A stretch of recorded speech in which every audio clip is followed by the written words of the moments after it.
Hey you guys, so this is the November debate meeting. Thank you all for coming.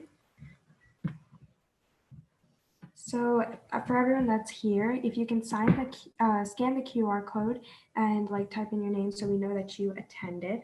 And for this debate meeting, we're going to be going over some policy stuff and some public forum stuff, like going over the resolves and things like that. And we're also going to be doing a couple of drills just so you start getting prepared on how to talk in debate. And you'll learn how to cut cards too.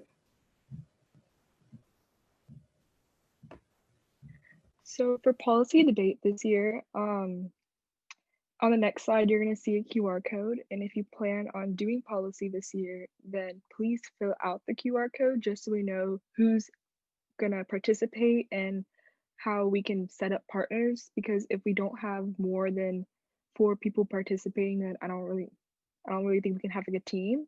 So please fill out the form if you want to do policy debate. So on to public forum. There are some considerations for this topic. Make sure that you know the pros and the cons. For example, for the urbanization of Africa, some of the things you can consider for the pro is how is urbanization helping the country? And for the con, you can think, how is urbanization causing harm to the country? Okay, so now let's go on to drills. These are very important. These are the foundation for you to become better debaters. So the first drill that you want to do is a speech drill. And basically, if you go to this website, you're given like a couple of paragraphs to read, and you want to read them at like you want to do multiple drills of these, so you can read them at a regular speed, a fast speed, and in different tones. This is just so when you actually go to a debate competition, you're able to read fast and efficiently because you are timed on how much time you get to read um, like your cards and stuff.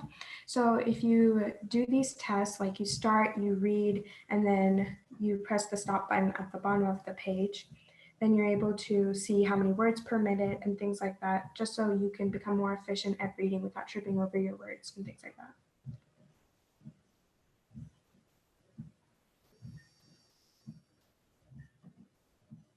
Another drill we have for you is tongue twisters. These are so that you can become you can be a clear debater, and also like tongue twisters are generally fun to learn. So again, for this, you want to read it in 3 different formats. The first one is regular, the second one is in fast speed, and finally use different tones. For example, you can be really angry. You can be like Peter Piper or something like that. And so there are a list of tongue twisters on this website that you can scroll around and look at. Just make sure to look at a couple ones so that um like you can practice speaking. The next drill is cutting cards. This is something that we introduced last week, and it's something pretty foundational. You need to know how to cut your own evidence. If like we don't provide something you want, then this is how you're like going to basically format your evidence. It's like a standard way. So it's the same steps are here. 1, look for an article. 2, copy and paste the article into another document. 3, condense the article and remove the spaces between paragraphs. 4, highlight and underline important parts of the evidence. 5, make a cite, and it's going to be author, their qualification, date, the title, the source, such as New York Times, the URL, and then make sure that the cite is in size 8. And you're going to add a tag, which is basically a one-line summary of the evidence. And then finally, you're going to be reducing all the non-highlighted and non-underlined words to size 8. So this time I'm going to be cutting a card with you guys live. So I have an article pulled up right now. It's called Poverty, Inequality, and Africa's Educational Crisis by Julius Agbor. Okay, so this is the example paragraph I'll be using. So I copy and paste this article into another website, into another document. And then I'm going to be removing the spaces because this is one paragraph. I don't need to be removing any of the spaces. Then I'm going to be highlighting and underlining important parts of the evidence according to like what I see fit. So for example, I think that this is important. So I'll be highlighting it and underlining it. And then like these conditions will only continue to exacerbate education and learning gaps between rural and urban African school children. So yeah, I think these two are pretty important things. And then I'm going to be making a site.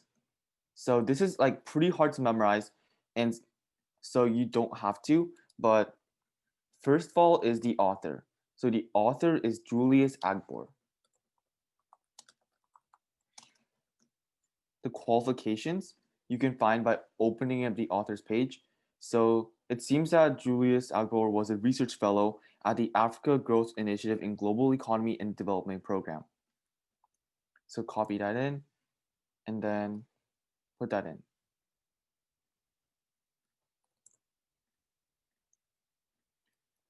Next, you're going to be putting in the title, the date.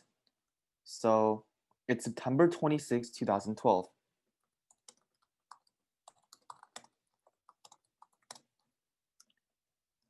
Next, it says look for your title. So the title is Poverty, Inequality, and Africa's Educational Crisis. So put that in.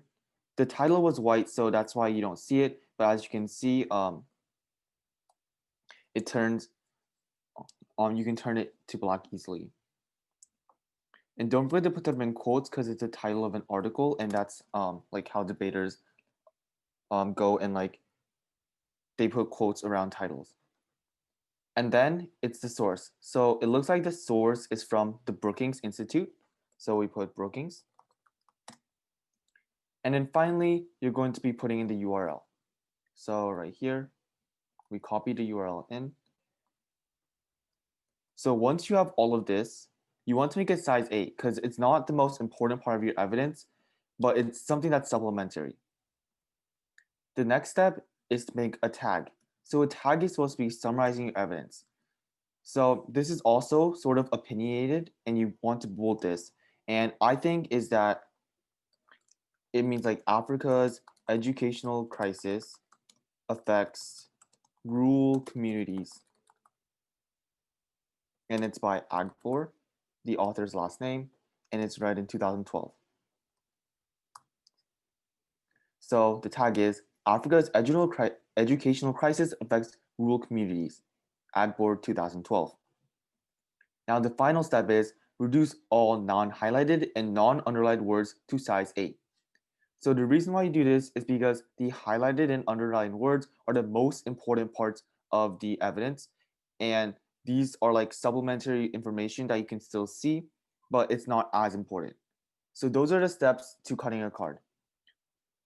Now, hopefully, you guys understood it. Last week, last week, I saw a bunch of great cards being entered into the QR code, and hopefully, this will help you guys improve cutting cards. So this is the end of our meeting. Thank you so much for everyone who came.